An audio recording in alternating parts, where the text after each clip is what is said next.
guys, nagluto ako ng noodles kasi nagugutom na ako. Actually, pang tanghalian ko to.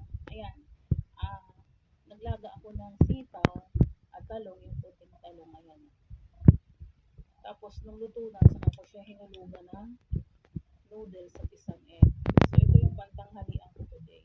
So, sapat na to, diba? Isang bowl na siya. Tapos, mainit-init pa. Ayan.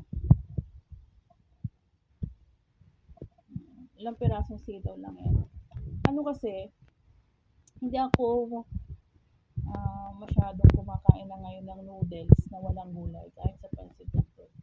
Kahit pa paano, ilalagyan ko siya ng repolyo or pechay bagyo. Kahit pa paano medyo healthy. Kasi alam niyo naman ang noodles, 2 to 3 days yan matunaw, lalo na yung pansit canton. Kaya eto, mas mahilig ako dito sa mga Nissin ramen kasi medyo pino yung kanyang noodles.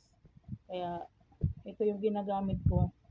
I mean, kinakain ko ng ano. Pero ako nag-noodles lang ako. Sometimes once a week. Tama na yon. So usually nakakapag-noodles ako ng 3 to 4 per month. Pero hanggang maaari, lagyan nyo talaga ng gulay yung noodles kahit pa paano medyo pa healthy.